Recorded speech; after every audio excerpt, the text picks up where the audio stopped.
26 নম্বর word এক একটা ইউনিটের সেক্রেটারি, সভাপতি, আওয়ামী লীগ, যুবলীগ, স্বেচ্ছাসেবক লীগ, শ্রমিক লীগের হাজার কোটি ইনকাম করছে। তার তুলনায় 100 কোটি টাকা কিছুই না। তার কাজের বুয়ার কাছে 200-400 কোটি টাকা আছে। সালমান এফ রহমান সে নিজে 32,000 কোটি টাকার মালিক। বাংলাদেশ থেকে টাকা সব সে চুষে নিয়ে গেছে।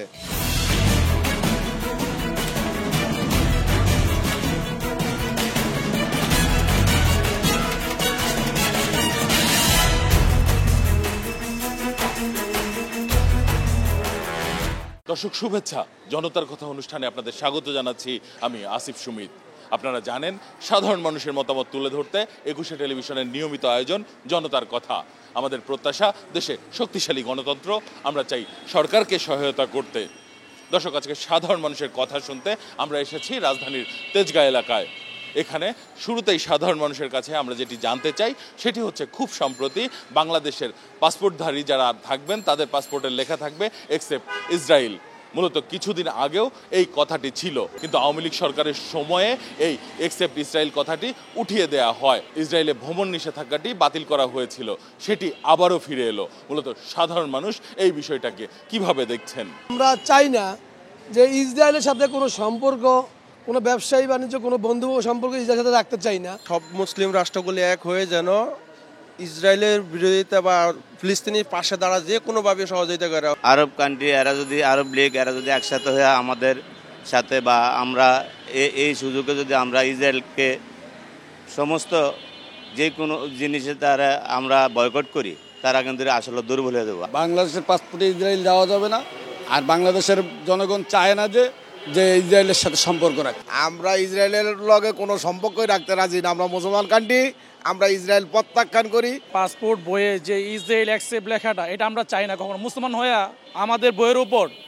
ইসরায়েলের অ্যাকসেপ্ট করা নিশানা থাকবে, এই নাম নিশানা চাই না। পাসপোর্টে ও কিংবা কোনো মুসলিম গাড়িতে ইসরায়েলের পণ্য যে বিক্রি না হয়, এটাই আমি চাই। যত ইহুদি, খ্রিস্টান, নাসারা এদেরও মানুষ হিসাবে বোঝা দরকার যে মুসলমানরাও মানুষ।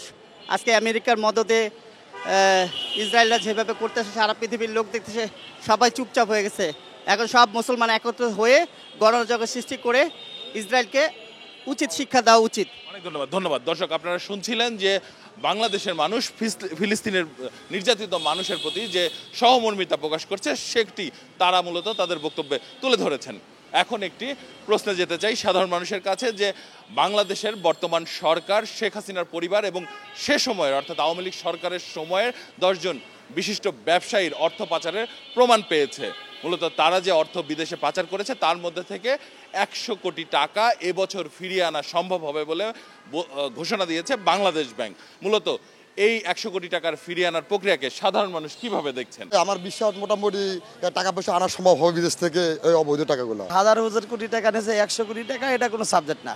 যেহেতু উনি হাজার কোটি টাকা বাংলাদেশ থেকে পাচার হয়ে গেছে, সাধারণ মানুষের টাকা, এগুলা ডক্টর ইউনূস স্যার যদি সব টাকা ফেরত আনা সম্ভব হয়, তাতে আমাদের জন্য খুব ভালো হবে। দেশের সম্পদ দেশে থাকে। 8 মাসে ইউনিট সরকার মাত্র 10 জনকে শনাক্ত করতে পেরেছে।